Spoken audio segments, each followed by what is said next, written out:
James Kaufman, World News Report today. Ladies and gentlemen, NOAA has come out and warned about a moderate flare event. It was not directly Earth-facing. However, it might have an Earth component to it. The solar flare ended up being an M6.4 and it caused an R2 radio blackout. This occurred at 4:43 Eastern Time, so about 3:43 my time, Central Time.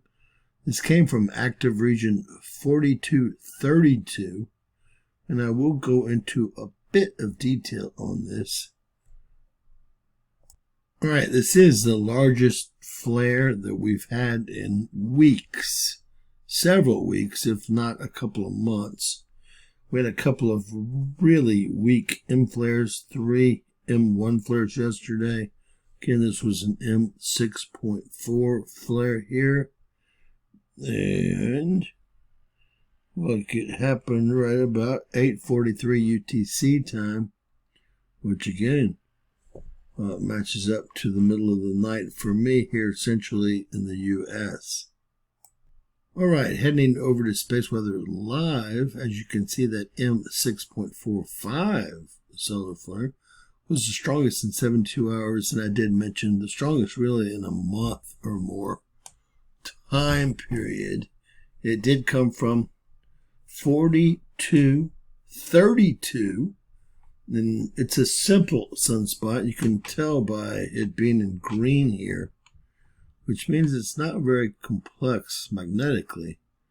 You can see that it's generated a lot of the solar flares for today, along with 4233.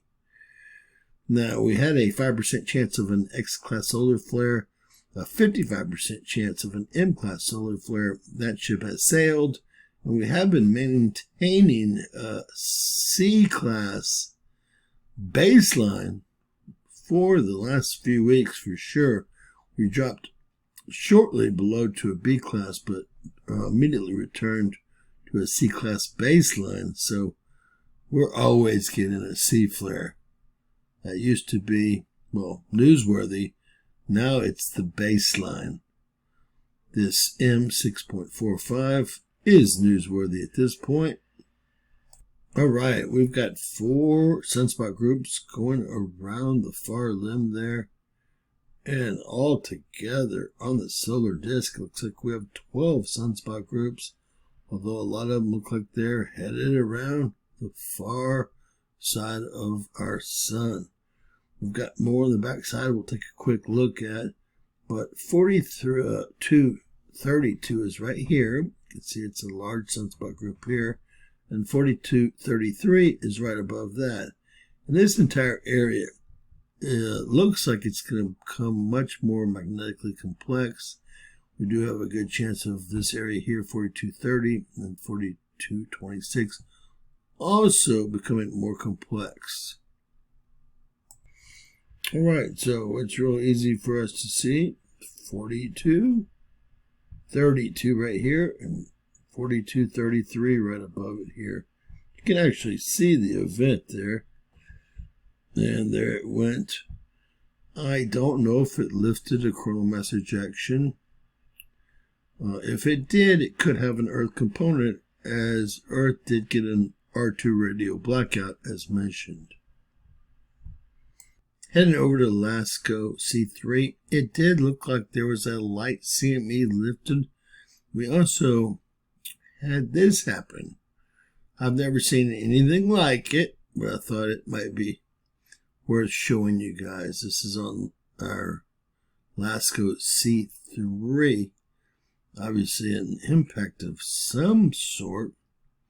The sun is the little white circle here. This is the lens cover, and I'm not sure what occurred. Did it supernova? I'm really not quite sure, but I don't think so. I don't think we'd be, well, on the computer at this point. All right, looking at NOAA's KP index forecast from the 28th 28th and 30th. They don't see anything inbound. It's going to be a very, very mild day today, tomorrow, and through the 30th. And we'll take a look at the space weather spiral. I don't think that they would have updated it. It is Sunday. We'll know tomorrow about a CME from that solar flare, but I would expect more solar flaring from that sunspot and 4233, and perhaps the other two that we talked about as well. All right, today is the 28th, so it looks like they did update this thing based on the 28th being right here. Looks like they were really not expecting any plasma from this CME if it does occur. This plasma doesn't go above 7 centimeters cubed, 10 being the space weather threshold.